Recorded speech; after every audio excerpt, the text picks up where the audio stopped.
안녕하십니까. ENTJ입니다. 이번 정부가 참 문제가 많아요. 이 정부의 문제가 우리가 상상했던 또 예상했던 것보다 좀 더 뛰어넘는다라고 말할 수가 있죠. 한번 정리를 해봤습니다. 이 정부가 어떤 문제를 가지고 있는지. 첫 번째는 이제 제가 정치 논평을 다시 시작하게 된 계기. 이게 바로 이제 더 탐사 구속영장 청구 2번이죠. 거기다가 더 탐사 그 방송국 사무실을 압수수색한 게 뭐 기자들 개인 주택도 마찬가지고 압수수색이 엄청나게 많이 들어갑니다. 이게 더 탐사가 압수수색 당하는 게 아무래도 지난 대선 과정에서 김건희 주가 조작이라던가 그다음에 뭐 그 줄리 의혹이라던가 여러 가지 그 일반 국민들이 상식적으로 생각하면은 그 정도는 좀 추측해 볼 수 있지 않나? 의혹을 제기할 수 있나? 그 정도 수준이었는데 그랬다는 이유 하나만으로 굉장히 탄압을 많이 당했죠. 그리고 최근에 같은 경우는 뉴스타파 구속영장은 아직 모르겠지만 압수수색은 확실하게 또 진행이 되었죠. 이제 검찰 특활비 관련해 가지고 보도를 했다는 이유만인데 문제는 이제 대법원에서 확정 판결로 검찰의 특활비 사용 내역을 국민의 알 권리를 위해서 공개해라 이렇게 법원에서 명령이 나왔음에도 불구하고 검찰이 조직적으로 특활비 사용 내역을 완전히 감춰버렸죠. 자, 이게 이제 이걸 종합하면 무엇이냐? 거기다가 이제 뭐 KBS 압수수색, MBC 압수수색, 거기다가 이제 뭐 조 바이든 관련해서 그 발언. 사람이 이제 정치하다 보면 실수할 수가 있어요. 실수할 수도 있고 또 이게 돌발 영상이라고 해서 노컷뉴스라고 해가지고 이게 활동하다 보면은 자기도 모르게 툭 던지는 말이 있어요. 툭 던지는 말을 그냥 이게 또 언론에 보도가 돼가지고 문제가 될 수 있습니다. 그러니까 그건 인간적인 실수로 볼 수 있는 거예요. 근데 그거를 보도했다는 이유 하나만으로 상당히 뭐 예를 들면 전용기에 그 뭐 MBC는 타지 마라 이런 뭐 명령을 내린다던가 이렇게 어떤 언론에 탄압을 하는 그런 특징이 하나 있습니다. 이거 관련해 가지고 상당히 문제가 심각하죠. 왜냐하면은 국민들 같은 경우는 일상 생활에 바쁘기 때문에 이 공적인 어떤 이 공권력이라든가 그다음에 우리 행정부의 어떤 예산 집행이라든가 그다음에 정치권의 어떤 공적인 그런 활동에 대해서 알 수 있는 접근할 수 있는 그 방법이나 수단 통로가 언론밖에 없습니다. 근데 이 언론이라든가 특히 그 가장 전파성이 높아 있는 이런 영상 매체물인 미디어. 미디어에는 이제 여러분 다 아시는 것처럼 뭐 KBS, MBC, SBS 등등 이런 언론 기관들이 있죠. 이런 뉴스룸에 대한 어떤 그 이 정부의 탄압적인 조치는 그야말로 국민의 알 권리를 박살내겠다 이거죠.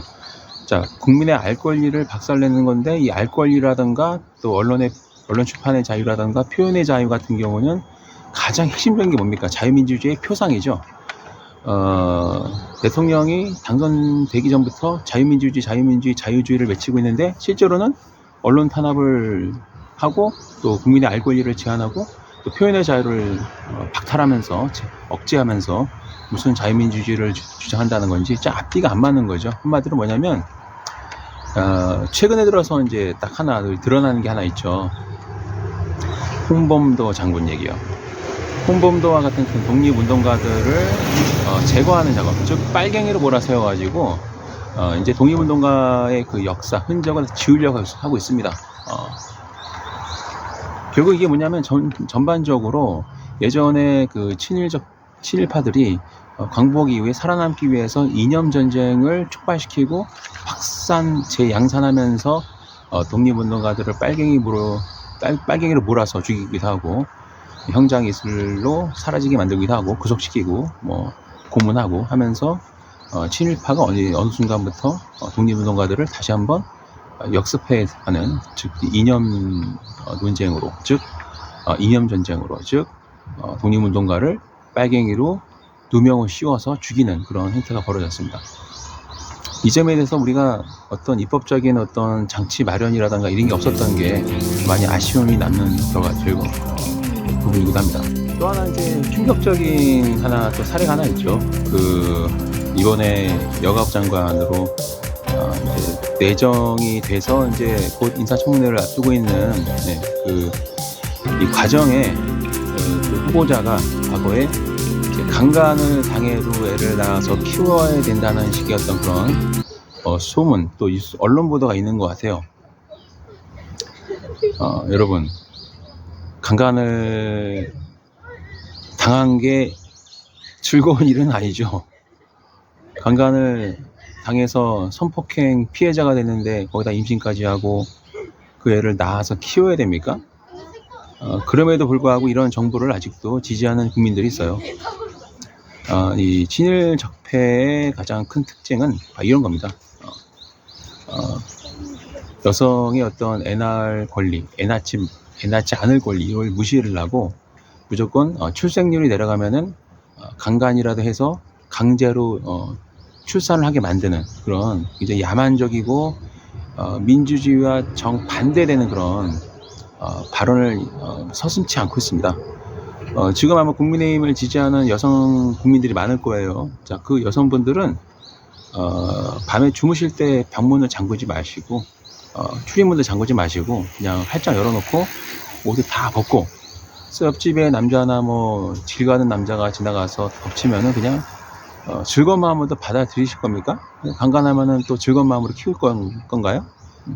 저는 국민의힘을 지지하는 여성 국민들은 과연 그런 거에 동의하는 건지, 본인들도 그렇게 인생을 살 건가요? 본인들도 뭐 그러면 강간당하면 애를 낳을 건가? 그런 얘기를 좀 질문 드리고 싶네요. 납득할 수 없는 그런, 납득 정도가 아니라 이거는 정신적으로 문제가 있다고 봐요. 저는 이런 생각을 하시는 분들은 병원 치료를 좀 받아야 되는 거 아닌가 싶습니다.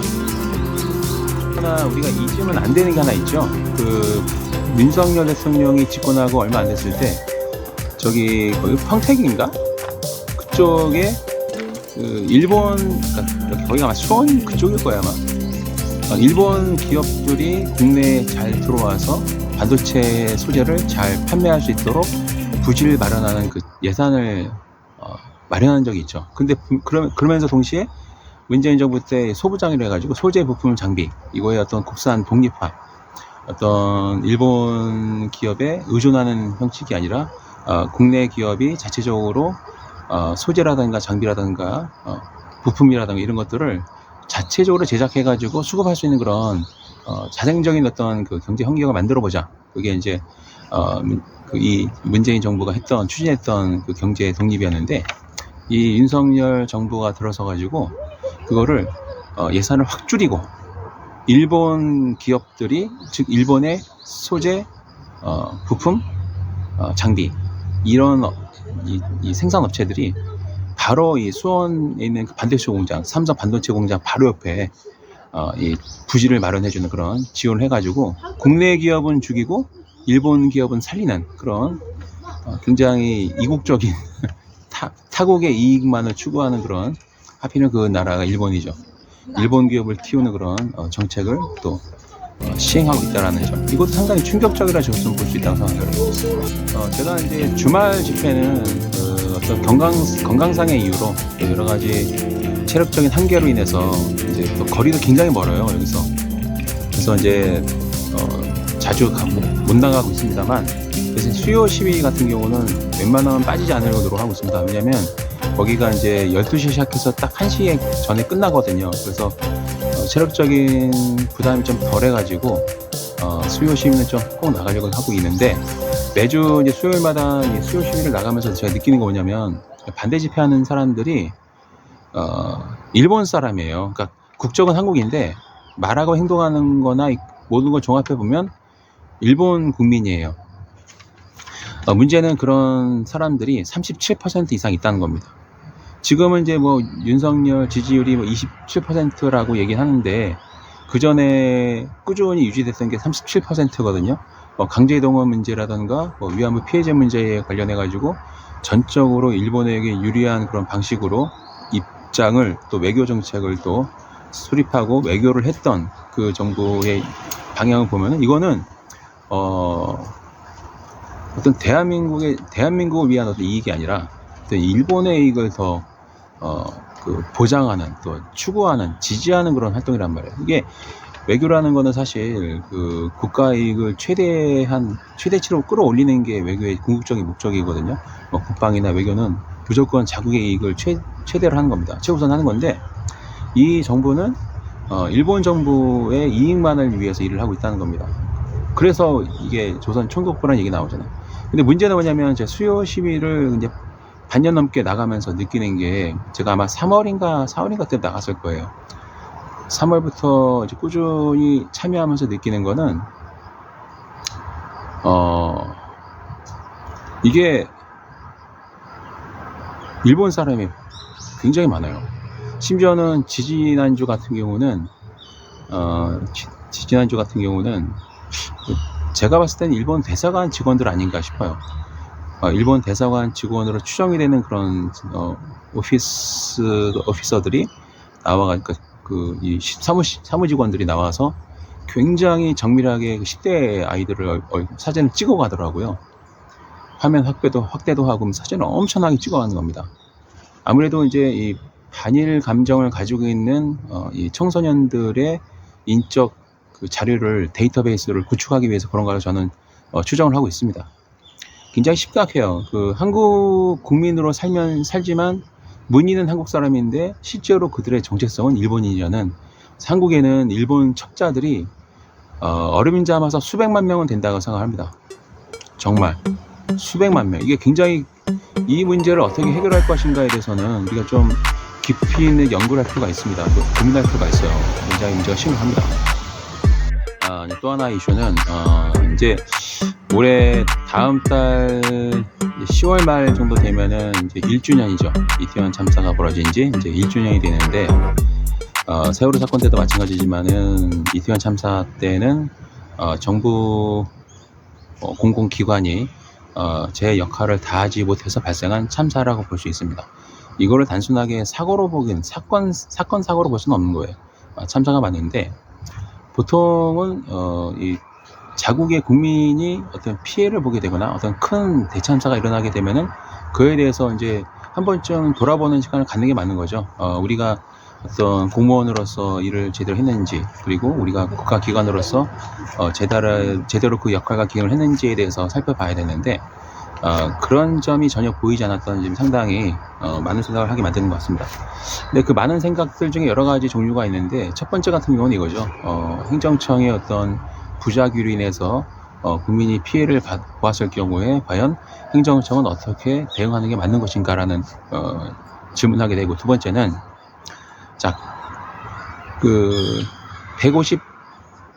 거의 160명 되는 이제 청년들이 죽었어요.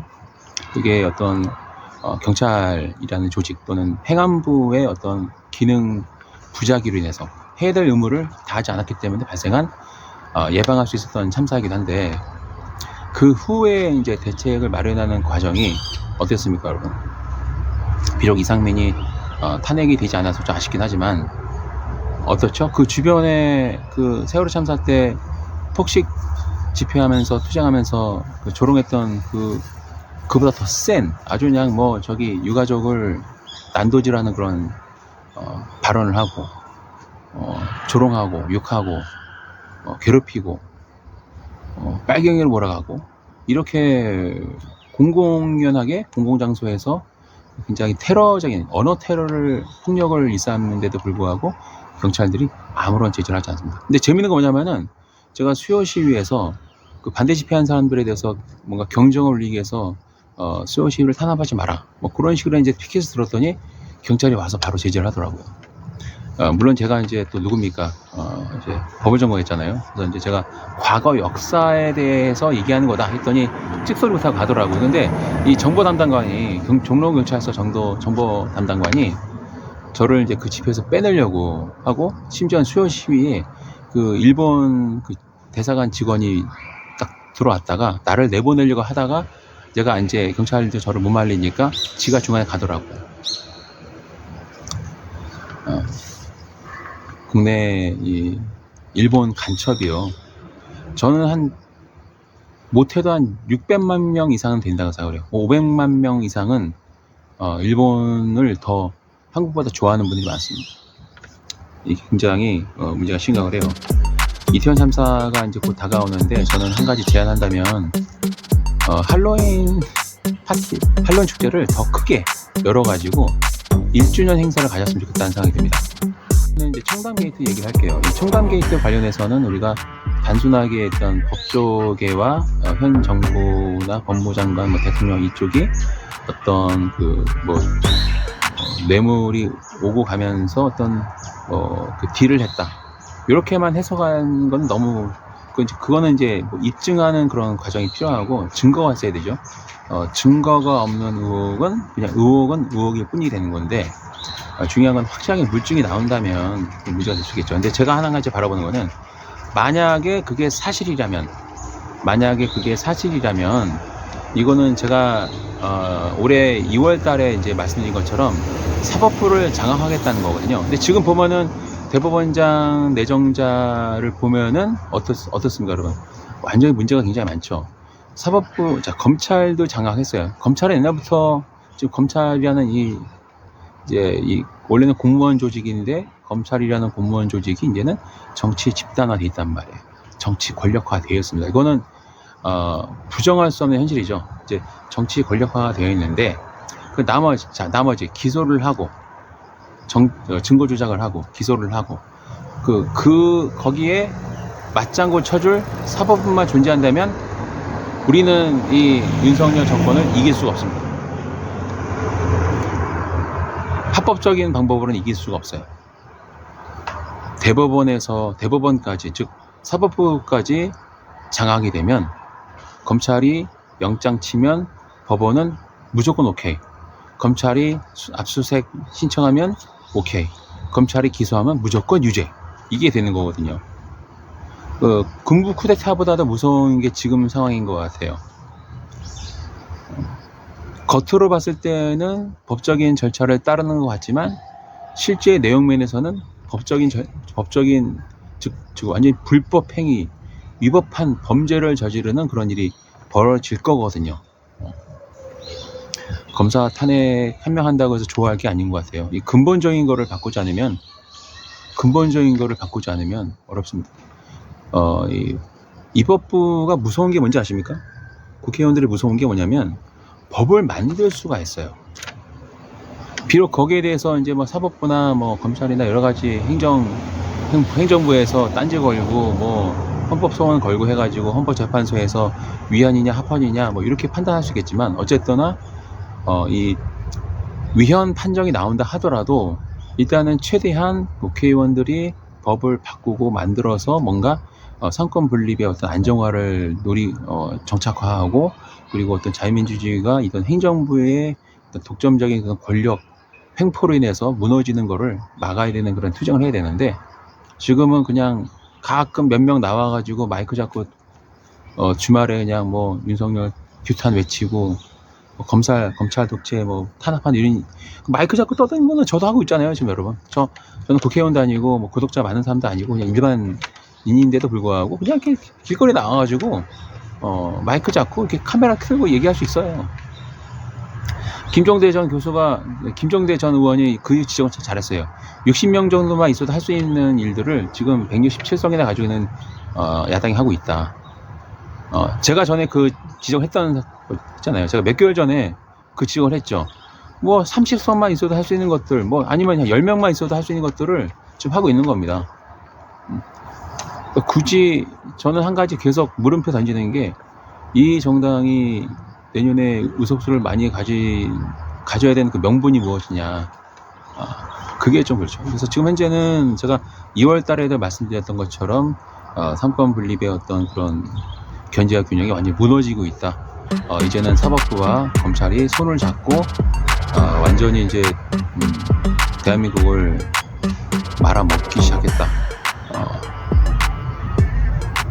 참으로 좀 암울한 상황이죠.